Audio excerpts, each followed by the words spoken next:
Hey, what's going on, everybody? It's your girl, Chandie. Welcome back to the Chandie Speaks podcast. We are back another week. Back another week. I'm still here in beautiful Sedona, Arizona. Please excuse my morning voice right now. I literally woke up not too long ago. This is the first thing on my agenda today because I have a big day ahead of me. I'm dwindling down to the last few weeks of a big international trip to Costa Rica for me. So it's been kind of a crazy couple of weeks. My dog's looking at me like, bitch, get this shit over with. Yeah, I gotta go to the gym, go get my dog out, go to work. Ugh. That's all I do. It's like the same fucking thing for the past few weeks.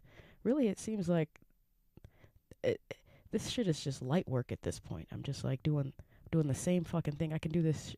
It's like unconsciously. Anyway, whatever. A lot of shit's going on. Thanks for coming back. I don't know how long this episode's gonna be, but I tried to get an early start on it so that I can just get it recorded out the way. It's Tuesday. It's Tuesday, February 24th. This will be for Wednesday, February the 25th. And y'all, a lot of shit has happened since. Really not a lot of shit. And kinda since the last time I came on here like this and like talked, because my last episode, you know what, let's just do that. Let's just do like my my usual post interview commentary, because that was a lot. That episode, I mean, like I said, if you guys whoever watched it, like I didn't have time. I didn't feel like it. Really, I didn't feel like doing a podcast, but I'm still like kind of committed, so I had to upload something. So I uploaded that. I remembered that I had it. So now I got no more of those secret interviews in the clip. Okay, so the thing is with that, it's like I didn't even really want to upload that episode. I kind of wanted to delete it, but I'm glad that I did. I'm glad that I uploaded it. I don't think I really have anything to say. I didn't even rewatch it. It was just so fucking long and boring for me personally, just because I had that slip up with her. I'm pretty sure, 99.9% sure that she stole weed. I'm not about to rehash this story again, but that's basically just really all I have to say about it. Like, bless her heart. I still haven't found my weed. No, someone wrote a comment like, did you even watch the first 30 seconds of the fucking video where I said, no, I did not find it? But yeah, like that lady was, she was something else. And that was back in Phoenix.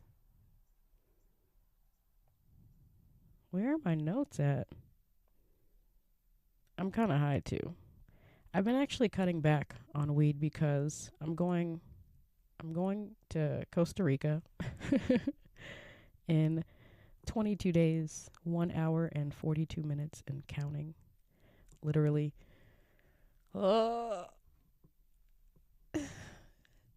And like okay, so yeah, my history with going out of the country is just, I usually have a hard time adjusting to sobriety right away. Like the first few days of my trips usually are that way because I haven't prepared myself, with the exception of Guyana. I think I was prepared for Guyana. I tried to smuggle in, if y'all go back to those van life diaries, which country did I try and smuggle in? I forgot. I think it was the Cayman Islands, dude. I tried to smuggle a gram of, I mean, I didn't consider it smuggling. I didn't try and hide it or anything. I put it in my fucking carry-on, bro. I put it on my carry-on. It went straight through my customs, like, but when I landed, they asked me, I would have went completely through. They asked me a random question, and it caught me off guard.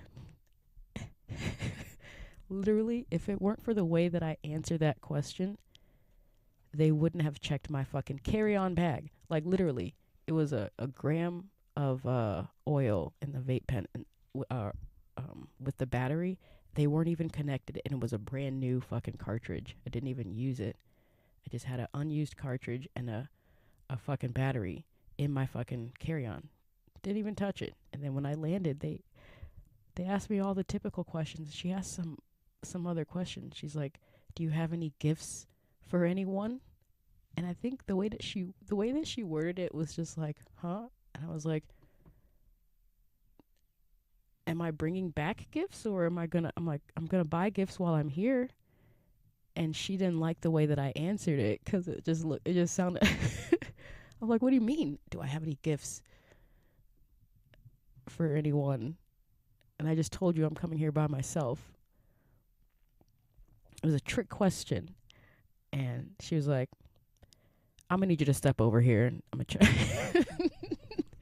Real quick, she just like, they tore my bag open. They took my checked bag. There was nothing but clothes in there. It was in my carry-on. It was just like right in the front fucking pocket. So, yeah. I know I told that story a couple times. But so basically, I've learned my lesson. I think the next country after that was Guyana. So last year, I weaned myself off of weed like a couple weeks before. It takes like 3 days for my tolerance to go down. It takes like 3 days for my tolerance to be like elementary school, like first time ever smoking weed. And then it takes like a solid 7 days, like a week of not smoking for me to just like have my old life back, like dreaming again, doing stuff, motivated. You know, there's positives. And I know I've talked about that before. There's positives in not just binging out on weed all the time. But I did smoke this morning. And we are about 3 weeks out here. So this is probably like my last good week. I haven't drank all year. Ain't that some shit? I didn't drink all year. Okay, I think the sake count, because I did go out for sushi on Valentine's Day. Well, Galentine's Day, because I worked on Valentine's Day. It was a shit show. It was a fucking shit show per usual. When you work in hospitality and food industry, I don't really count sake. I haven't drank all year, and this will probably be my last week. I got like 4 more good infused fucking pre-rolls that I'm just chilling on because I'm like, my tolerance is going down, so I only need to hit it like once now, a couple times.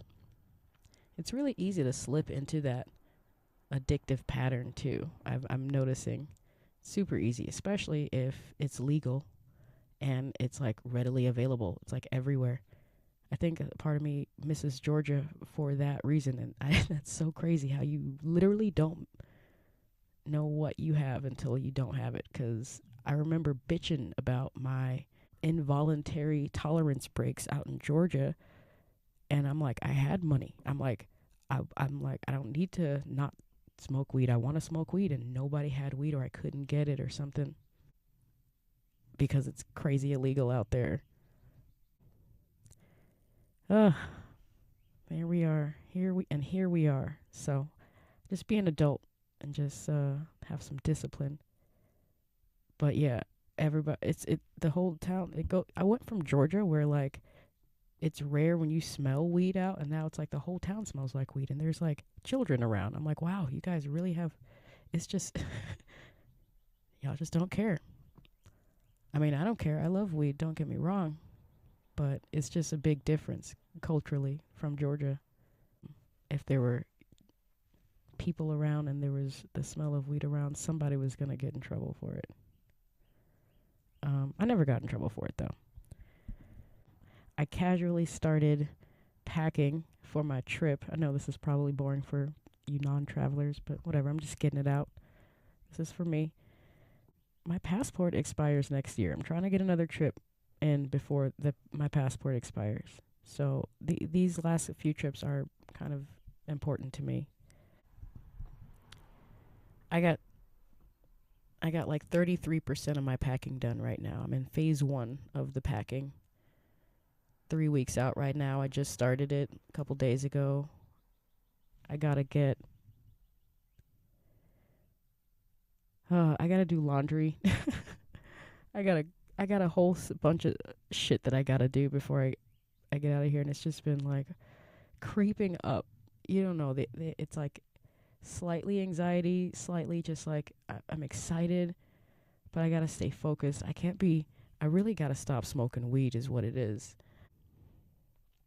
I really gotta stop smoking weed because that's that's a lot of money that I could be saving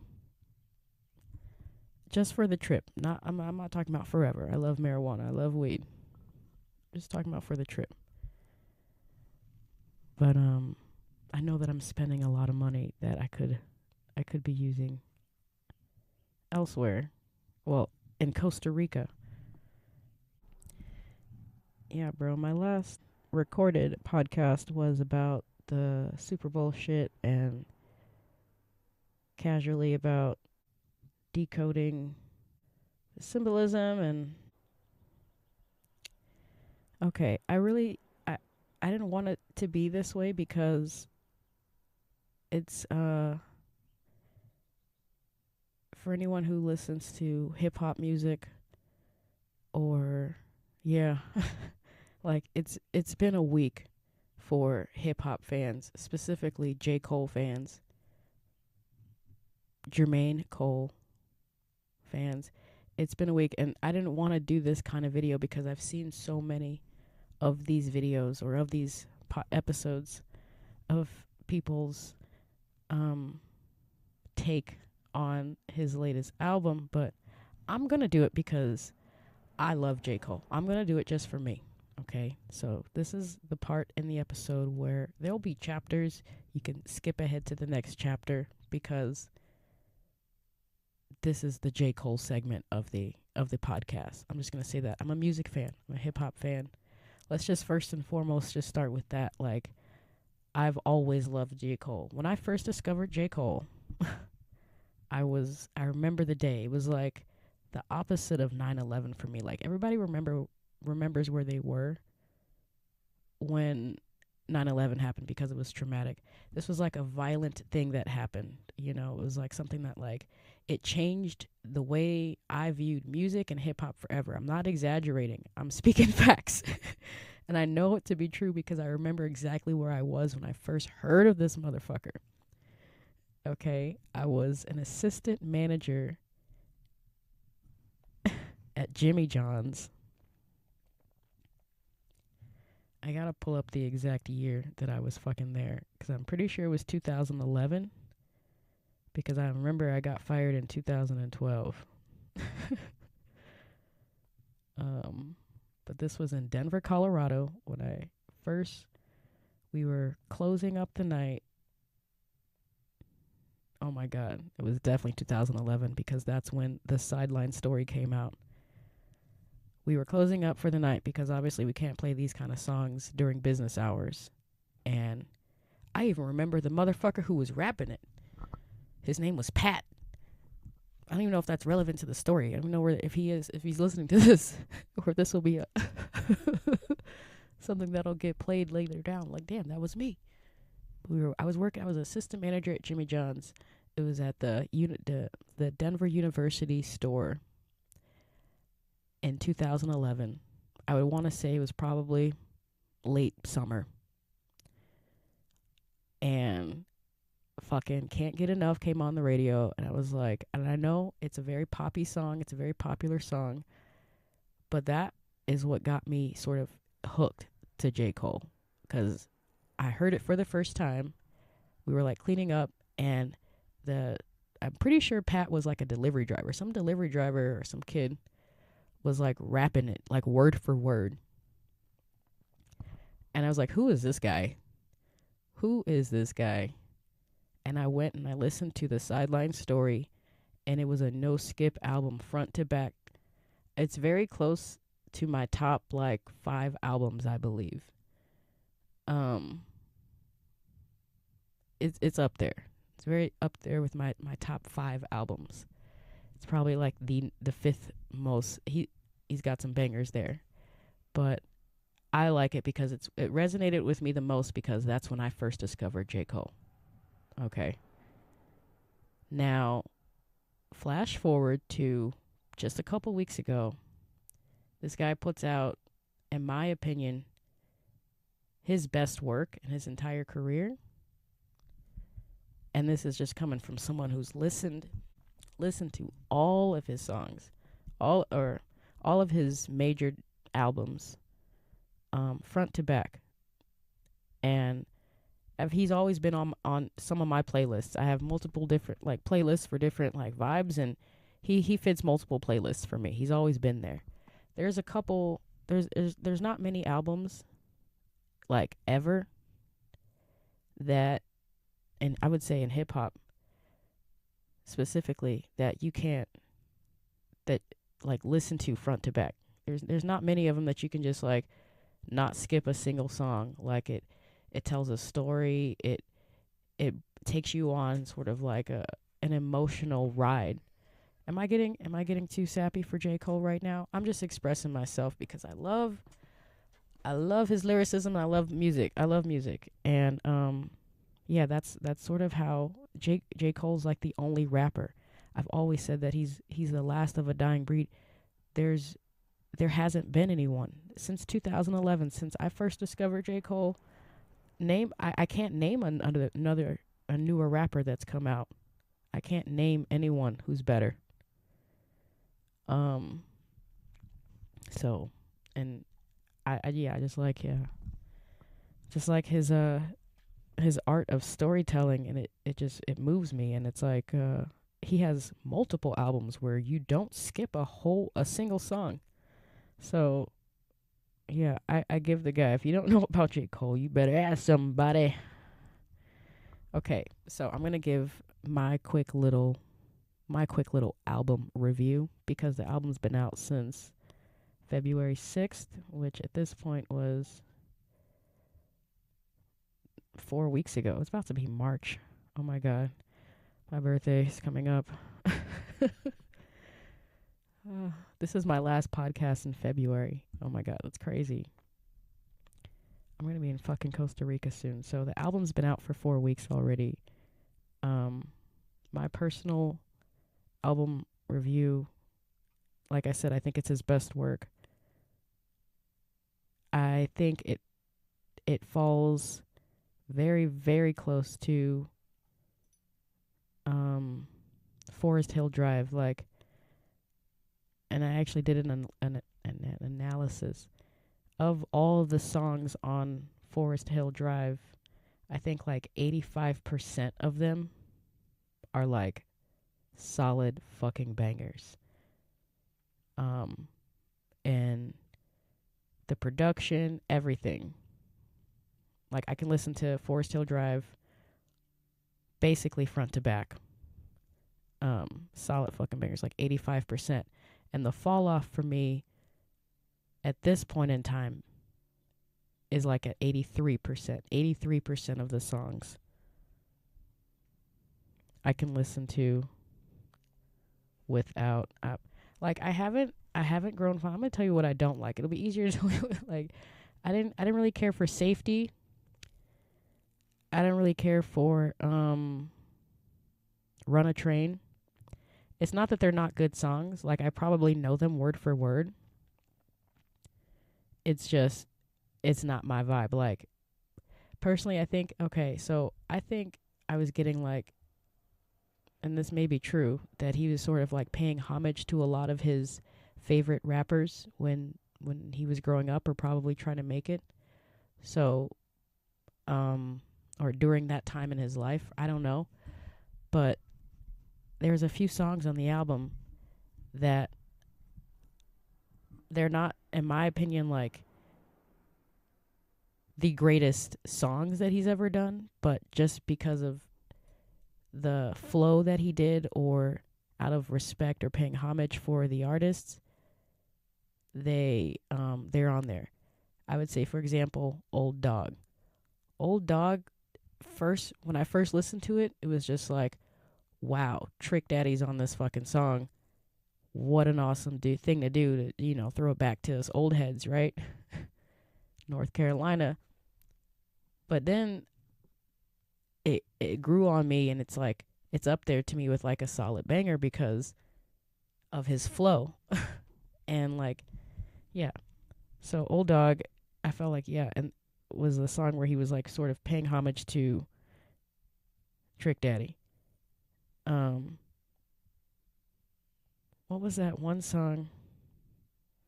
Run a Train, or I like that. I like the words in the song, but it's not like something that I could I don't know, I can consider like a great song. These are just my opinions. Don't come for me. J. Cole fans. Life Sentence on the album. I was never really a big DMX fan, and I think that was his song where he sort of had a DMX style flow. It's so kind of weird. Like at first when I was listening to it, I was like, is this DMX? I'm like, did he bring this nigga back from the dead? Because he actually almost like he almost sounds like in part of the song he actually almost sounds like DMX, and it's a good song, but it's I'm not I don't relate to it. I guess I don't know. There's another song. Oh my god, I want to say that "Who the Fuck Is You" actually grew on me big time. "Who the Fuck Is You" grew on me like crazy. Like it was solid at first. Actually, I don't even think I liked it at first. I was like, okay, this is okay. It was just solid at first. And then the more I listened to it, I was like, this guy actually snapped on this song. He actually kind of snapped. I think that'll be the concert banger everywhere. That will be, because that song grew on me, and I think in that song he actually was rhyming like Eminem. Literally, because the song has like a switch up. Right, that verse he does right before the switch up, I was like, this nigga sounds like old school Slim Shady. It's so crazy. He's incredible. He sounds like old school Slim Shady. I was like, wow, he can literally just like weave his flow into everybody's fucking style. Man, "Who the Fuck Is You" is probably, it's up there with like probably my top 3 favorite songs in the whole album. It just like, I was like, wow. What was the other song? Quick Stop. That song kind of grew on me too. He sounds like he's flowing like T.I. In my opinion, he's flowing like T.I. in that song. A little bit. He's flowing like T.I. and maybe a little bit of Kanye. Fuck it. I think at Quick Stop. Motherfucker, Let Out. Oh my god, I can't play it. Such a great song. Let Out grew on me. The only reason why Let Out grew on me is because I'm really against violent music. And he paints this picture of the whole song, and it just sort of scares me, honestly. Let Out kind of scared me when I when I first listened to it. I was like, "Oh god. I'm going to get trampled at his fucking show." And it grew on me. I don't know if there is. I should probably Google it because it doesn't say that there's any features, because it feels like there's a Bone Thugs and Harmony type flow. And I don't know if it's someone from Bone Thugs and Harmony or if it's actually J. Cole. Like, that's how on point this sound is. Let Out is actually pretty fucking raw. I was humming it all fucking day at work. Let Out is pretty fucking raw. My personal underrated classic, I believe, is I Love Her Again. I Love Her Again sort of gives a shout out to Common. Growing up, before I knew about J. Cole, before J. Cole, to me, it was Common. My favorite rappers growing up was Nas and Common. Kanye West, obviously. But this is before Kanye. Before Kanye, it was Nas and Common. And as far as like Tupac and Biggie, I was definitely more of a Biggie fan when I was growing up. Tupac didn't resonate until I got older. But yeah, I think he paid homage to Tupac and Biggie in one of his songs. I Love Her Again actually, when I first heard it, it sounded like it was about a girl. I listened to it. Oh my God. The second time I listened to I Love Her Again, it literally made me cry. It literally made me cry. Go listen. This whole album, like, it's 83% non-skippable. What are the songs that I didn't like? So Safety, Run a Train. He did a song about Tupac and Biggie on there. He was sort of rapping in their style from their perspectives. It's wild. It's like probably the greatest hip hop album of this year, maybe of this this decade. I don't know. I can't think of a better hip hop album right now.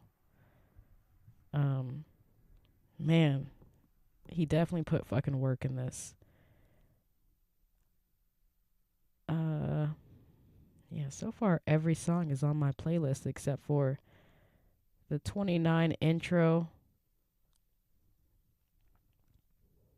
It's a good intro. But it scared me. At the end. Yeah, Legacy. I forget which one's Legacy's about. Legacy's not on my playlist. And I believe, bro, I think that's it. Those are the only 3 songs. Yes, 24 songs. The album's almost 2 hours long. It's an hour and 40 minutes long. Crazy, wonderful fucking masterpiece. In my opinion, it's a hip hop fucking masterpiece. Every time I listen to it, it gets better and better. So, yeah, definitely shout out to J. Cole. And I just managed to completely continue to be I managed to be completely financially irresponsible and purchased my fucking J. Cole tickets for Phoenix on pre-sale. I never bought hip-hop. I never bought tickets to anybody's show like during pre-sale. Never. I can't think of anyone. Never. I've never bought pre-sale tickets. And J. Cole was the one. So he was the one. He would be the one. It would be either him or Kanye. I can't. I mean, I haven't seen many hip hop legends in my life. Lil Wayne was like the only one. I saw Lil Wayne actually in Phoenix after like in 2023. After I got back from Dominican Republic. That's a legend. But I'm about to see another, like a real hip-hop fucking GOAT, right? But, okay, so that goes to my, like, okay, obviously my head's like, is this all part of the machine? Like, this is the way that he's promoting his album, he's driving around the country and he's just like meeting fans and sort of self-promoting himself, and everyone's doing their TikToks and stuff. Actually, I think if it weren't for TikTok, I probably wouldn't have felt all the energy, the hype. It's crazy. I'm back on TikTok right now, and it's like where I get all my world news now. And before I got back on TikTok, it was right before I uploaded the last episode. So almost like 2 weeks now I've been back on TikTok. I was seeing a whole lot of J. Cole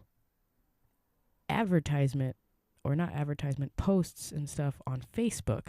And I thought it was like just really random that he's just blowing up right now. I was like, wow, they're promoting a lot of J. Cole stuff right now.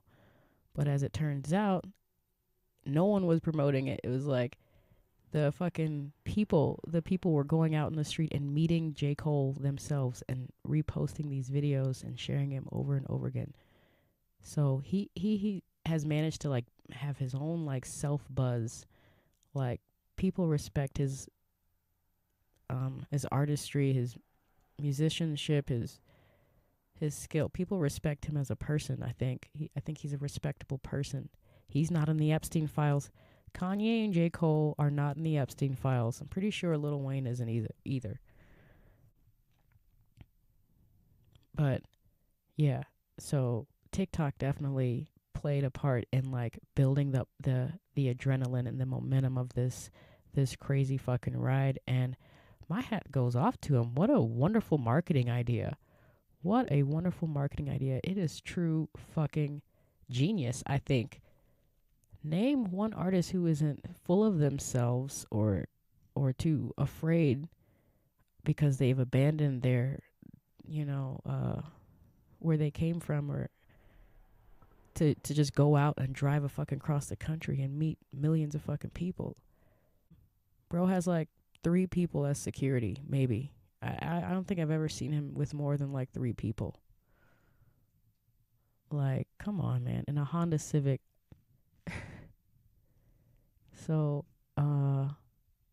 that's mad legendary, and I'm so grateful that I got to witness it. And I hate to sound like so gushy, and I hate to bring this. We're gonna round out this J. Cole segment of the podcast soon, but J. Cole has literally been the best thing that's Jermaine Cole has been the best thing that's happened to me in 2026. Yep. And I'm saying this right now, near the end of February, last week of Black History Month. I didn't book my flight in 2026, okay? I booked my flight in 2025, before Christmas. So that was like the perfect ending of 2025. So far, it's kind of been a shit show of a fucking year. Without putting too much of my private life out there, like, I'm having some issues right now with my van, okay? And it's just sort of been one thing after another, and I think I've been handling it gracefully. But, like, I've had, like, there's been a dark rain cloud over my head for, like, the whole year, up until J. Cole released his album. And then, like, a few days later, I bought those tickets. So he's been the best thing that, and I hate to sound so like idol worshipy right now, but I don't even know the man. I'm probably never gonna meet the guy, but the way that his music has made me feel and helped me get out of places, I think it's beautiful. I think more people need to listen to him. I think more people need to maybe move like him in a way. I don't know. But then, yeah, like I said, it goes back to, like, it feels like it's being heavily promoted on purpose, but I don't know. I don't know. More power to him. I'm really happy that he's made a life for himself, made a music career for himself, inspiring people to do the same with a good head on their shoulders. Good head on their shoulders. Okay, so that was the J. Cole segment. Yeah, I know, I'm all on this nigga's dick, but come on, man. Get off my dick. It's gonna be fucking legendary. What a fucking year it is gonna be. I was like worrying myself to death, right? And now I'm just like, hold on. Now I can bring it back to the present moment. That's really like the most exciting news that I have this whole week. This whole year so far is J. Cole. Shout out to J. Cole. The Fall Off tour is just legendary. I don't know, like, he literally is the last of a dying breed. It's legendary. You don't see any of your favorite rappers going out and doing shit like this. Selling his CDs out of the trunk of his fucking Honda, meeting fans, taking pictures, changing their lives. Now they're going back and they're fucking going back to school and shit, taking care of their kids. He was just like a little light in this little dark time of my life right now. This is quite literally the darkest phase of my year, because these are the last 30 days. We're officially past the 30-day mark of before I'll be 37, another age. This is the last 30 days, so it's like the darkest time of the year before we start anew. And And J. Cole is carrying that fucking torch for me right now. I wake up and I listen to the Fall Off. I try and fucking just vibe out and not try and get so obsessed with what I can't control and things that, I don't have the means to take care of right now because I'm planning an international trip. I'm trying to keep myself from falling off the edge. Trying just balancing myself. Yep, the Fall Off does that for me. Okay, so that is the end of the J. Cole segment. Welcome back to your normal scheduled programming. I guess other big news, there was something going on with, do I even want to mention that? I kind of really don't, because I don't have enough information about it, but I think it kind of is, it's just kind of crazy because we are kind of close. Arizona touches Mexico, right? Arizona touches Mexico, goddammit. My mom, drives to Mexico, all the fucking time. It's right there. Tucson is, right fucking there to Mexico. I believe there was something that happened on the 22nd, which was Sunday. I don't know. It was 2/22. It was either 2/22 or 2/21. A cartel leader was, I guess, assassinated or murdered or whatever. I don't know. What word do we use when we don't like the person? Respectfully. Is it murdered or were they assassinated? Yeah, I guess some I did not look up any information for this because I'm not a journalist. The only reason why I'm bringing it up is because I do travel internationally. Okay, I've never been to Mexico. Literally, I've never been to Mexico. Never been there by choice, for free, driven there, flown there. Never been to Mexico. I've been to Central America. I think the northernmost country in Central America that I visited was probably Belize. Yeah, Belize is the only thing. And Belize sort of gives me sort of a Mexico vibe when we were out of the resort area. Because I remember, if I'm not mistaken, we were driving around in golf carts. And I'm pretty sure there were golf cart cops or something. There was these other kind of cops, or basically checkpoints where they had to they had guns, bro. And they were asking who we are. And I'm like, we're American. We're not, what's going on? Are we entering a war zone? I don't know. And it's just that's just what they do. I don't know if that's the cartel or the police or whatever, but they were posing themselves as some kind of authority, and they stopped us. They were stopping everybody, or every few people or something, and asking for ID and where are we going and where do we come from. So, I don't know. That just seemed, and that was in Belize. So, Mexico, it was giving me apparently some shit's fucking popping off in Mexico right now because they killed a cartel leader. And now, this is just from my ignorant perspective. I don't know if this helps people, hearing it from me, but this is the way I see it. Some fucking gang members are going around and are setting fires essentially to Mexico. Mexico is basically being set on fire.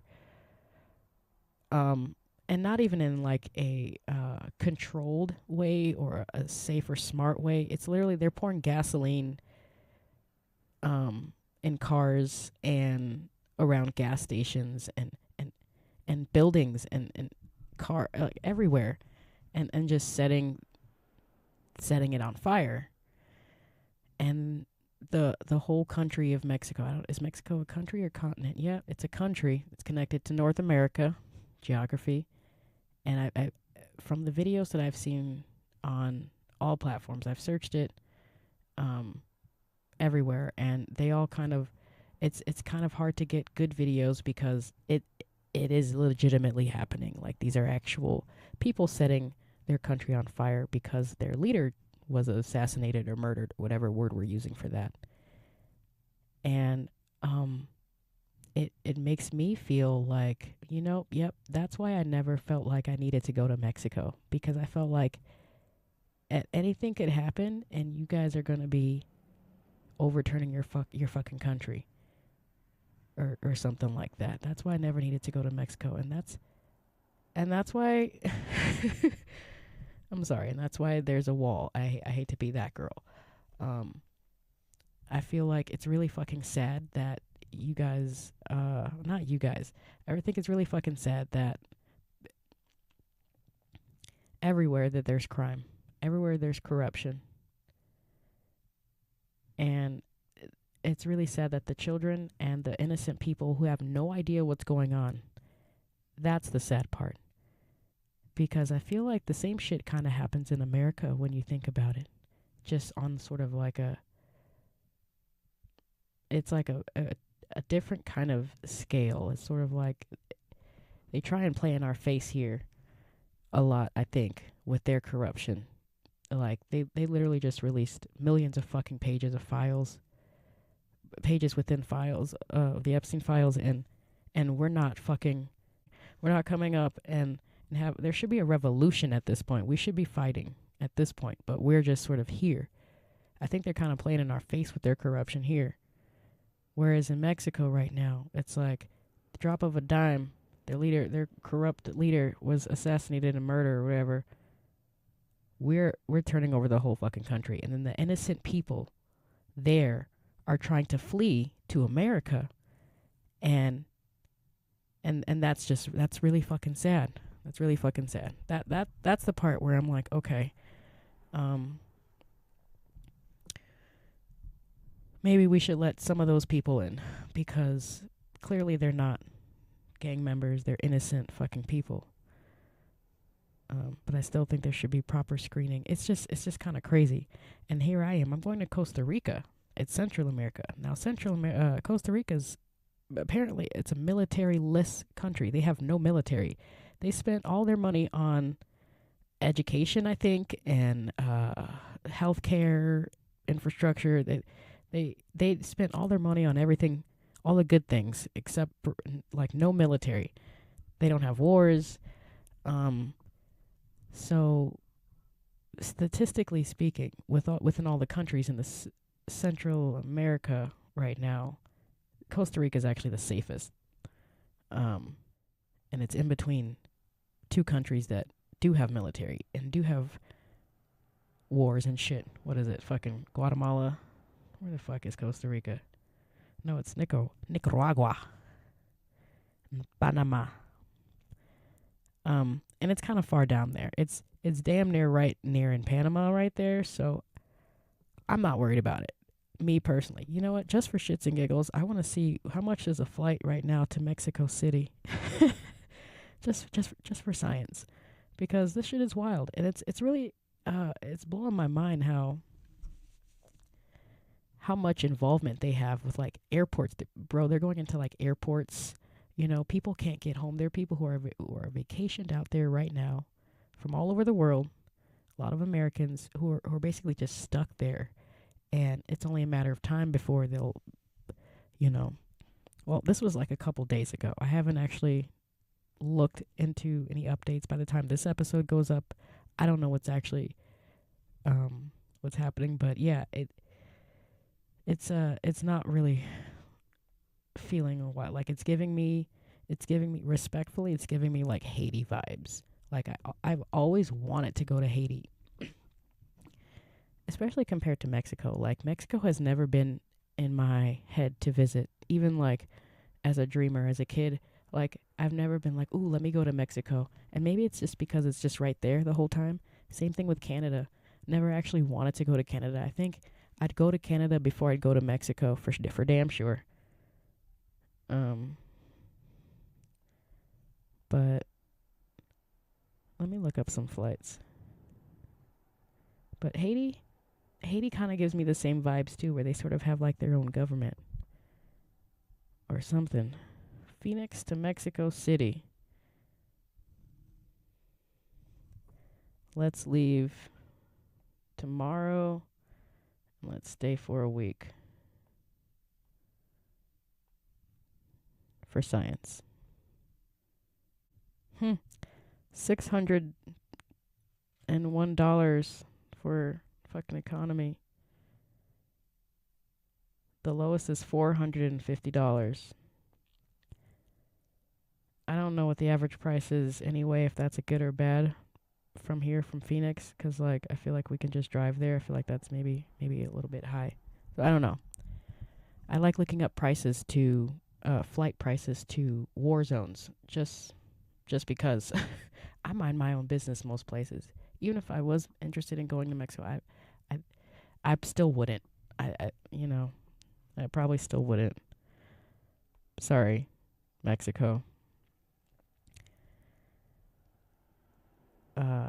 That's just kind of how it is. And then I'm like, I'm hoping that USA can just mind their own business. I hope that we can just worry about what we have going on here, because we got a lot of fucking shit going on here.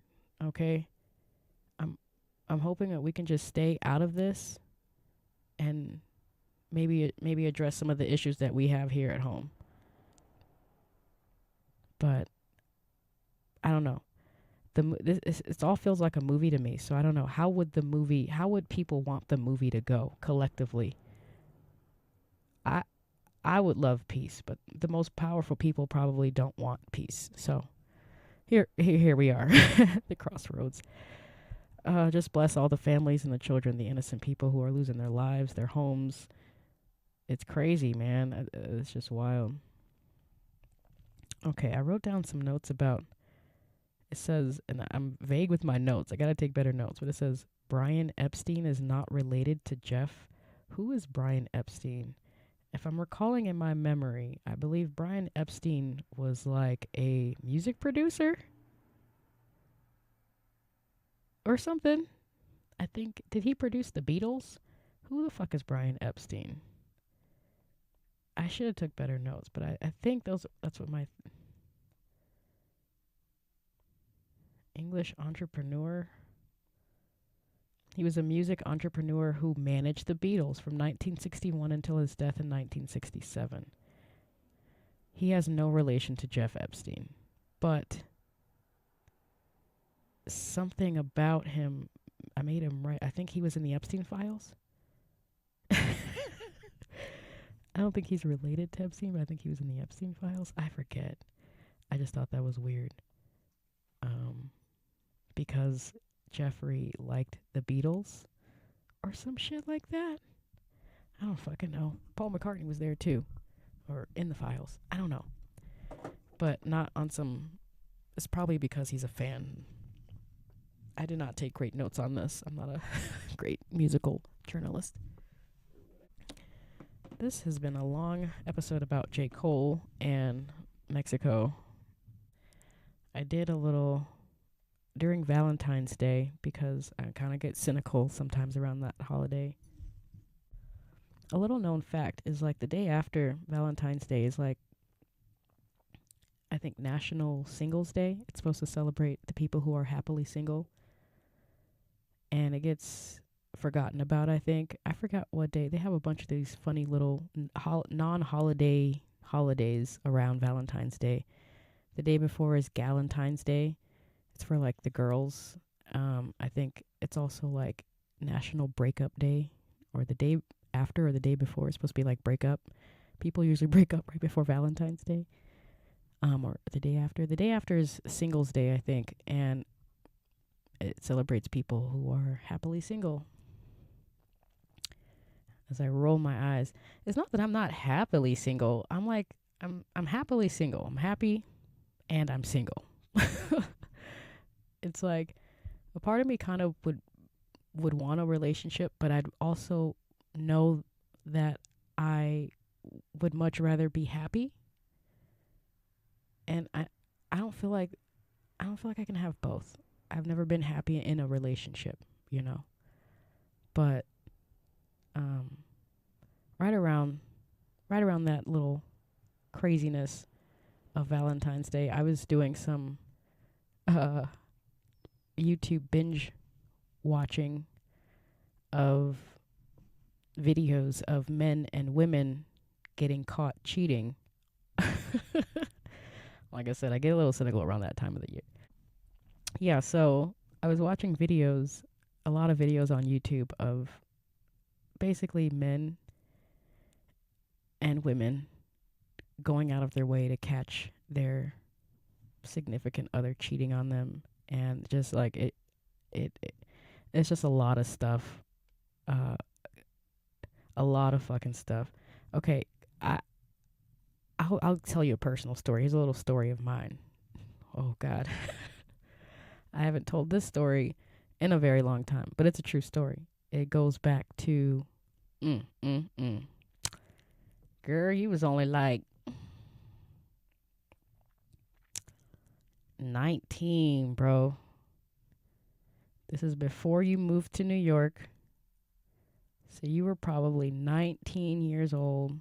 So this was in 2008. Yeah, it was right after you graduated.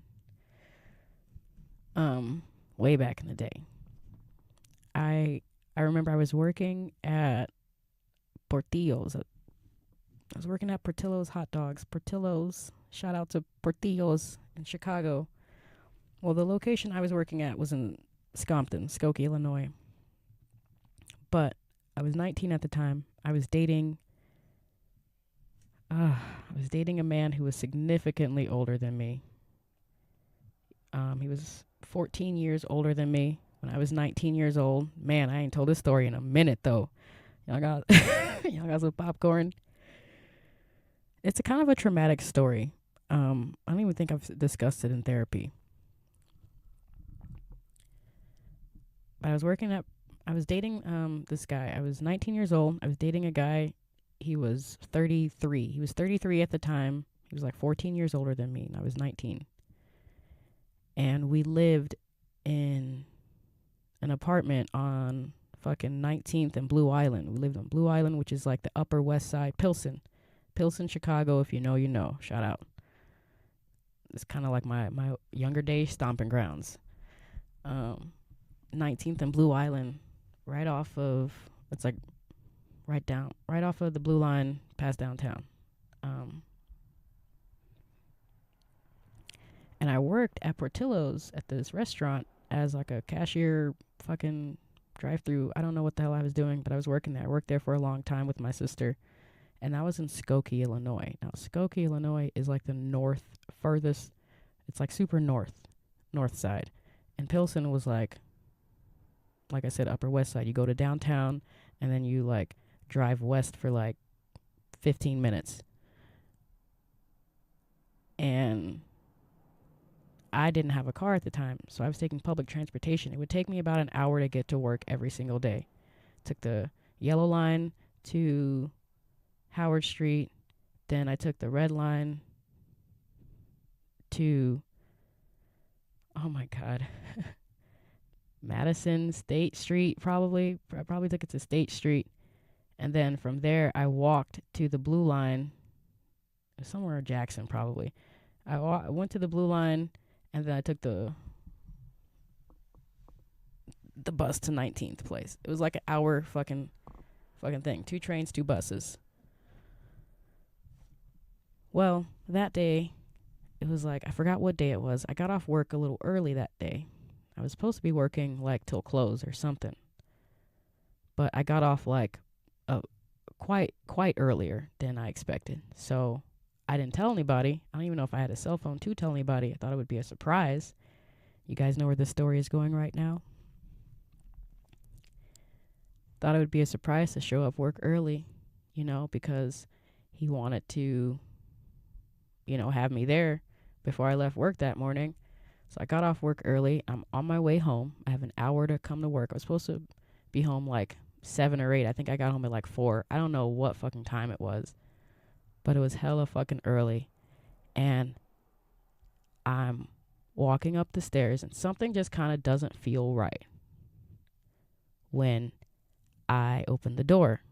All the lights are off, and I walk into this dark room, and I see in action my partner, spouse guy, the man who was 33 at the time, who I was dating, in the fucking act of physically having sex with another woman. And the way I tell you, like, I don't even know why I'm bringing it up, because I remember I was recently looking at these videos, so it's kind of relevant to the story. But I'm feeling these feelings right now for the first time, and I'm like, wow, that was instantly, it was like betrayal. It was instantly betrayal. All the feelings that you would feel when you would see the person who you loved, you know, having sex with someone else. My initial reaction, and, you know, I'm older now, so I'm wiser now. I know this was not the best reaction, but my initial reaction was going after the girl. First thing I did was I tried to run away. And then I think what I did was I found a pan in the kitchen, like a cast iron skillet, fam. And I know he thought that I was running away, but then he, I guess, saw that I was coming basically back with like a big pan, and then he basically protected her.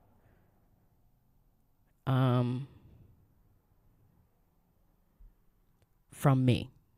You know, he was like holding me back. He was a very heavy set man, okay? He's a heavy set man, so he really didn't have to really move to keep me out of the way. Let's just say that. I was very insecure. He was very insecure. I don't know how he managed to bag all these bitches. And the girl was younger than me, too. She managed to get away, and I stayed with him. I stayed with that guy for like another 2 years. Maybe even longer. But anyway, I got into these videos, and it was making me relive all that stuff. The gaslighting, the manipulation, the feeling of just like the ultimate feeling of betrayal. Like, catching them in the act is crazy. I never think that. I thought it was like it feels like it's a movie. It's straight out of a movie right now. Like, I thought that shit would never happen to me.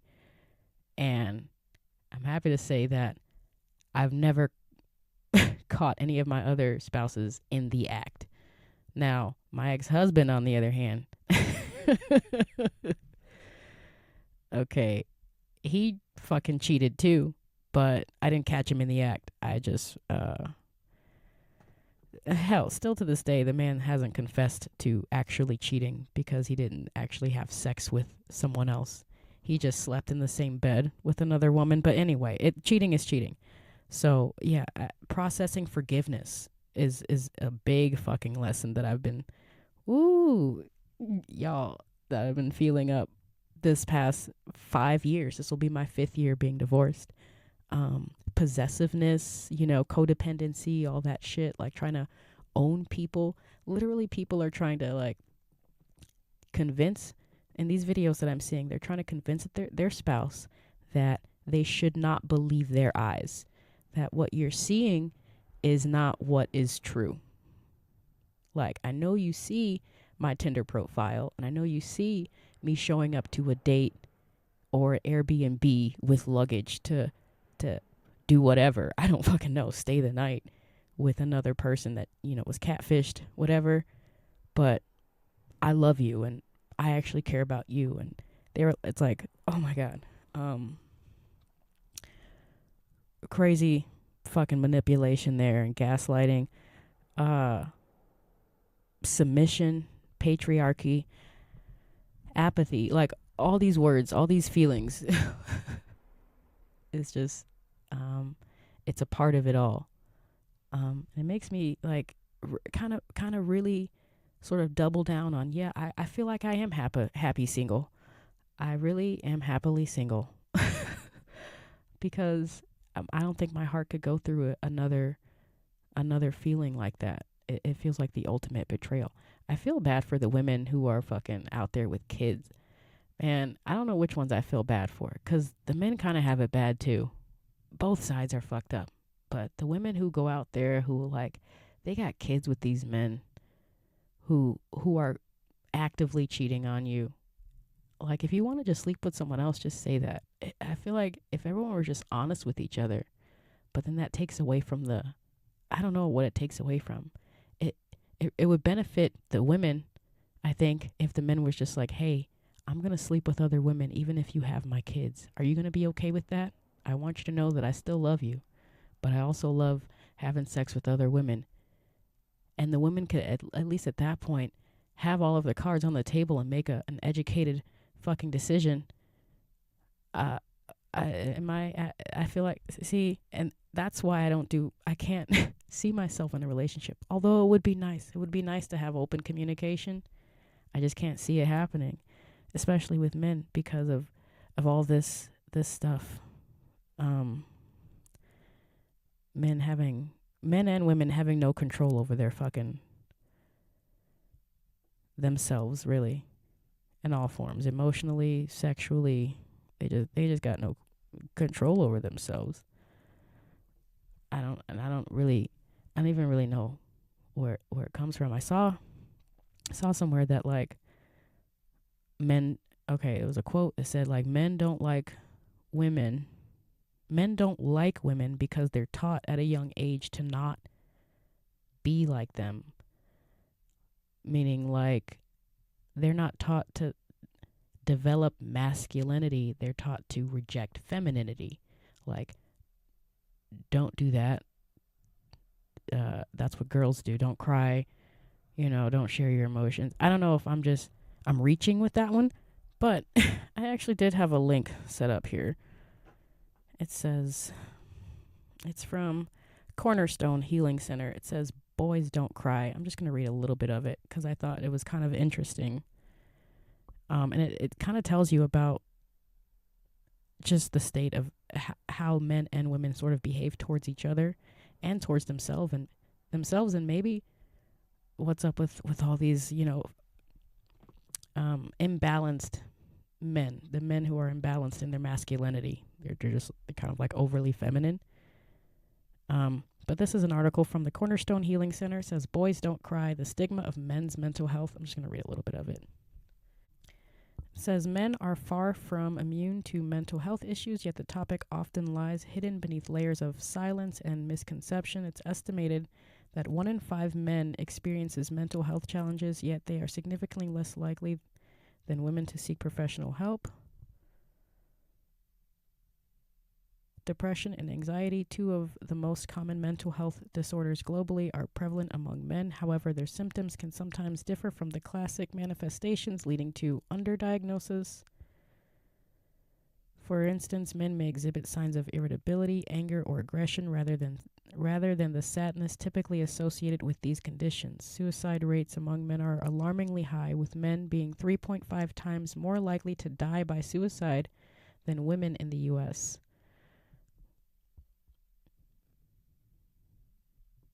Yeah, swallow that for a little bit. Let that sit there for a little bit.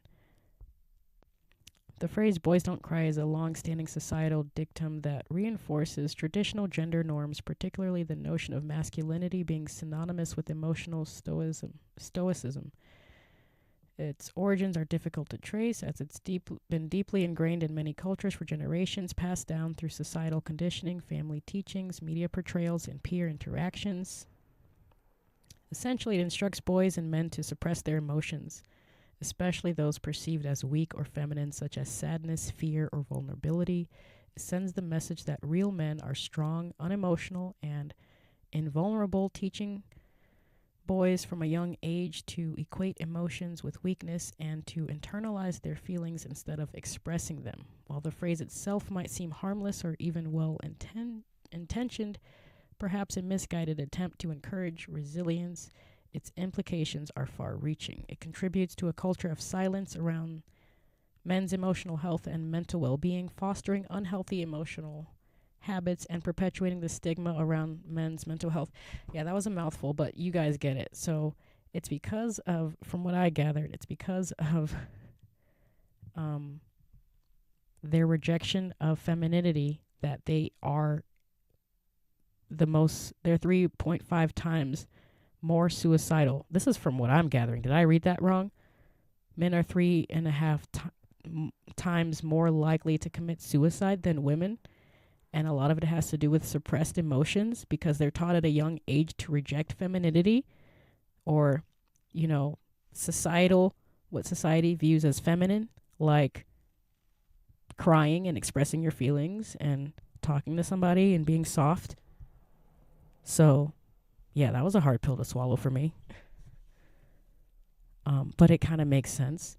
And I think we should just, kind of go easy on these men out here. Maybe we should, I don't know. Just let the boys cry. But let the boys cry.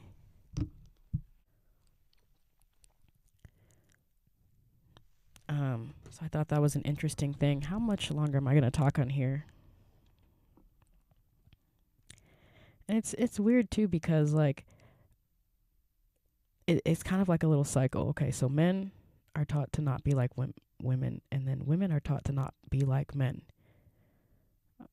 But you're seeing more and more the shift where women are, I guess, maybe even claiming that they have to be more masculine because men aren't being masculine. It's like, why are we teaching men these ways of masculinity instead of a more balanced way of masculinity? If we're the life bringers, if we're the moms, the women who bring these men into the world, then why can't we raise them in a way to where we don't have to dig into our masculine, to sort of balance things out? Am I making sense? Because we are the life bringers. So I don't think we both got parts to play in this realignment back to order of things. I saw another post. I didn't have a link for that one set up, so I don't know if I want to talk about that one. About women submitting is not natural. I don't know. Sometimes these content creators just be saying shit, and I just be like, ooh, that sounds good, and I'll like it without actually doing some research. Sometimes, if it's something that really interests me, like that last one, I'll go deeper into it. But it's sort of, this one was like, I don't know, I didn't research it too much because it felt like it just something that just sounded right. But maybe it is. Let's walk with that for a little bit. How submission is not natural. Her claim, I forgot the lady. I don't remember, but her claim was that women are the creators of life, and the creator never submits to its creation, and that submission is like a patriarchal sort of system that was put in place, because of the power that the creators have. Actually, now that I'm saying it out loud, it sounds sounds about right. It sounds very empowering when I say it like that, that. But at the same time, it's like, okay, what drives women to want to submit to men? If it's not a natural thing, if it's not something that naturally occurs in nature, like if patriarchy never existed and men and women were just coexisting, would women just be like, yes, whatever you say? Or what kind of society, what kind of life world would it be,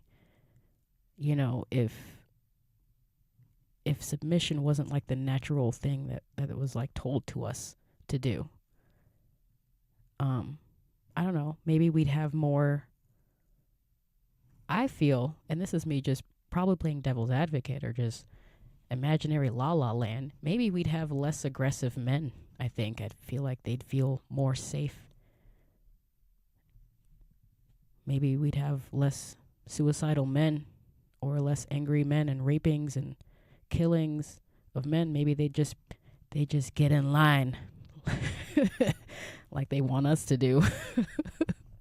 Am I out of line for saying that? I don't know. Maybe they would just like get in fucking line. I'm just saying. Now that sounds kind of extreme on the other side. So I don't know. There is a balanced thought. I haven't found it quite just yet. You know, the pendulum always swings. So no, I don't want a bunch of crying ass men around. Really, I don't want a bunch of crying ass people around. I want people to, get their emotions in check. Let's cry here and there, but let's get our emotions in check. But I don't want like one end of the spectrum where you have all these men who just are overly feminine. Then you have the other end of the spectrum where they're killing everybody. So there's that. And speaking of like, I have a link for this one that says that I saw in the last week that men's life expectancy in relationships is higher than women, which I thought was just interesting. How it's just like statistically evident that like men benefit more from relationships than women. All more reason for me to stay happily single. Not because I don't, but by all means, I would love to benefit a man, but it does the opposite for women in relationships, statistically speaking. And I know I've talked about this on multiple episodes before, but this time I got a little link. Marriage and men's health. Yeah, statistically speaking, women are just less successful in a relationship. And like I said, I'd rather be happy than be in a relationship. So let me read this. This is from the Harvard Health Publishing. I'm just going to get out of here after this. I feel like this is a long enough podcast, but all these topics I wanted to talk about over the last couple weeks that I didn't get out. I just want to have a clean slate for next week. But this is from the Harvard Health Publishing. And the article was from 2019, but it's called Marriage and Men's Health, which I'm sure most of you people already know. In the article, it says, from the Harvard Health Publishing, Married Men and Mortality. It says, I'm just going to read a little bit. It says a major survey of 127,545 American adults found that married men are healthier than men who are never married or whose marriages ended in divorce or widowhood. Men who have marital partners also live longer than men without spouses. Men who marry after age 25 get more protection than those who tie the knot at a younger age, and the longer a man stays married, the greater his survival advantage over his unmarried peers. It says numerous studies conducted over the past 150 years suggest that marriage is good for health. More recently, scientists have begun to understand why married men enjoy better health than their single, divorced, or widow-wed peers. Oh, they're trying to tell me a story. Just get to the facts. Japanese scientists reported that never married men were 3 times more likely to die from cardiovascular disease than married men. And a report from the Framingham Offspring Study also suggests that marriage is truly heartwarming. Scientists evaluated 3,682 adults over a 10-year period. Even after taking major cardiovascular risk factors such as age, body fat, smoking, blood pressure, diabetes, and cholesterol into account, married men had a 46% lower rate of death than unmarried men. And it goes into a bunch of stuff like cancer. Prostate cancer is particularly lower for married men than unmarried men, and other health issues. So it all ties together. These men probably experience longer, healthier lives because they're most definitely with women. And that's just what we do. We bring in life We bring forth life. I'm almost over this episode. I didn't want to talk about all this stuff next week. Widows. Oh, this was an interesting thing. Widows outnumber widowers. This is all tied into the Valentine's Day episode. Like, I didn't want to do a Valentine's episode, so I'm tying it into this J. Cole and Mexico episode here. But I thought this was interesting that there are more women, like, especially now getting to my age. Like, I'm 36 right now. In another 10 years, there's going to be more women around my age group than there are men. Statistically speaking, women, they outlive men. There are going to be a lot of women around my age range, or I'll be seeing more and more who have husbands who have passed on, while they're in their 40s, 50s, right? Then there are men. And I found this, what did I write?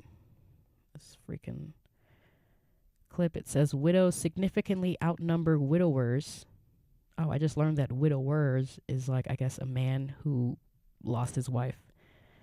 Widows significantly outnumber widowers, with roughly 81% of people aged 60 plus in the U.S. who are widowed being women. 81% of people who lost their significant other are women over the age of 60, largely due to longer female life expectancy. Roughly 3.6 million people age 60 plus are widowed. While widows generally adapt faster, widowers have a higher mortality rate post-loss and are more likely to remarry quickly, with a maiden interval of 1.7 years. Wow, compared to 3.5 years of women. Did you guys get that? And that all comes back to men being told to not be like women, basically rejecting that femininity part. Okay, they need the woman to not. They need a balance. They need the masculine and the feminine energy balanced. Okay, when their spouses die, age 60 plus men. This is what I'm reading right now. Age 60 plus men, when their spouses die, they remarry quicker than when women's husbands die. 1.7 years. And or they commit suicide. Or not suicide, or they die. They die like quicker post losing a spouse than women do post losing a spouse, age 60 plus. Crazy out here for men, right? I'm just saying. I thought that was really crazy.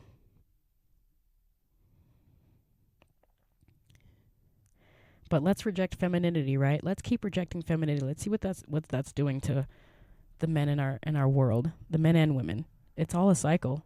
We keep giving birth to these imbalanced men and then wonder, like, what's wrong? Where does the problem start? Where does the problem end?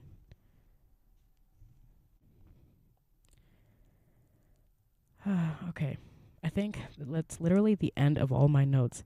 I have one other note here about the 1992 Olympics in Barcelona, the opening ceremony, which, the Super Bowl buzz has probably died down by now, but like I discovered this little snippet right after I stopped recording my Super Bowl episode.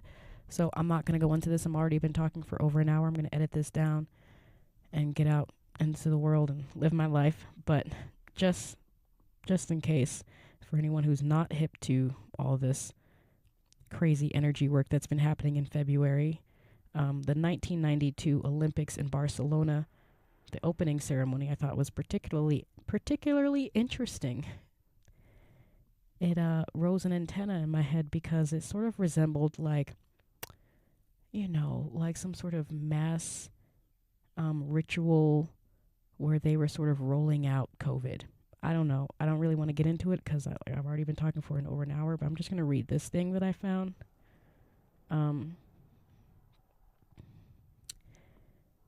It's describing the opening ceremony. The case of the opening ceremony of the Barcelona Olympic Games in 1992, prepared by Marta Ribó Blázquez of the Faculty of Communication and International Relations, Palenquerna Universitat Ramon Llull de Barcelona, explains the following. A metal ingot crashes into the sea. Inside it appears a ship with men willing to sail, nomads who are heading to their destination, who gradually evolve. The ship is on its way, firmly harmony, supported by the human group, culture, and technology. All are protected by the spirit of Hercules. But in the middle of the journey, the god Neptune does not facilitate navigation, and immense monsters and powerful evils put the ship at risk. Men fight evil but lose the battle. The boat is split into 3 pieces. The survivors ask the gods for help, and Hercules hears their call.